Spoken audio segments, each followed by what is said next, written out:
Untuk saya pribadi sebagai penanggung jawab khusus ini, saya minta maaf yang sebesar-besarnya karena kita ini ada kerjasama perusahaan punya pribadi. Jadi kita yang ngikutin instruksi apa yang telah disetujui sama perusahaan manajemen MBH. Kalau pihak manajemen MBH udah memutuskan untuk tutup ya kita ngikutin. Tapi kalau sekiranya dari pihak manajemen MBH belum ada instruksi untuk tutup ya kita buka walaupun nggak ada customer. Maksudnya pemberitahuannya secara tertulis Pak. Jadi nanti kita sampaikan ke perusahaan kami. Sudah aja Pak. Untuk tempatan nggak ada Pak. Biasa aja buka. Buka Pak. Buka semuanya buka. Lain Pak.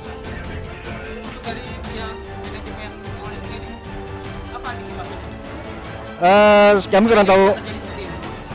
Saya kurang tahu dengan pasti Pak, saya ya ngikutin prosedur kita Pak, operasional kita Pak.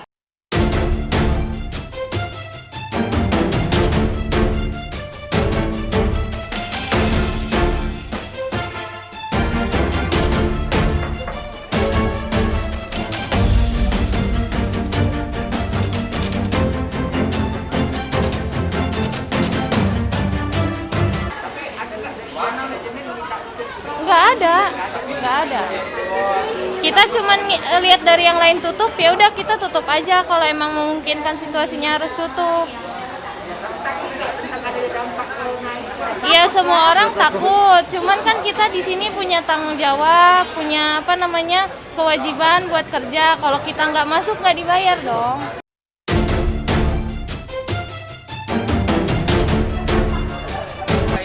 Aksi dari solidaritas para pedagang ini, apa yang latar belakangnya Pak hingga terjadinya aksi? Jadi ceritanya begini, kan dalam hal ini bermula dari masalah wabah COVID-19 ini. Nah berakibatnya adalah kondisi ekonomi melemah.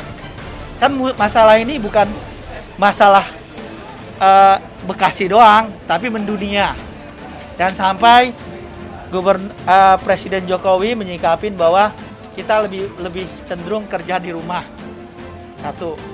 Nah dengan kondisi begini kan ekonomi jadi lemah, boh.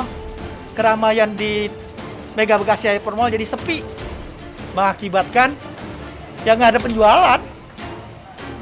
Nah maksud kita dengan ada tidak sepi kayak gini kita merugi tiap hari, makanya pedagang secara terorganisir dalam ikatan pedagang Mega Bekasi Hypermall ini mengajukan surat pada tanggal 19 untuk disikapin bahwa kita mengajukan bahwa bagaimana kita diberi diskon 70%. Yang kedua, pintu dibuka semua dengan catatan dijaga security dengan menggunakan thermometer gun, dengan ini pembersih alat, nah gitu.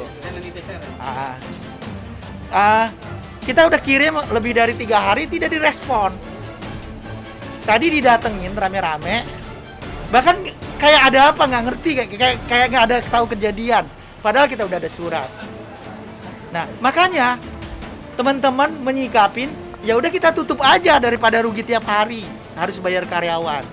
Nah seharusnya kan kalau melihat mereferensi dari beberapa mall yang ada di Bekasi, contoh Blue Mall ditutup selama dari tanggal 24 sampai 17 April ditutup. dengan catatan dikompensasi dengan proporsional dengan nilai 50%, ya. Jandar Perindah, Hah? apalagi Jandar Perindah. Nah, yang kedua di mall mana lagi? Harapan Indah. Nah, itu tidak ada permintaan-permintaan dari pedagang, itu inisiatif daripada manajemen. Nah, yang herannya manajemen kita ini, manajemen Bekasi Hyper Mall ini tidak melakukan sama sekali, padahal kita udah suratin, tidak direspon.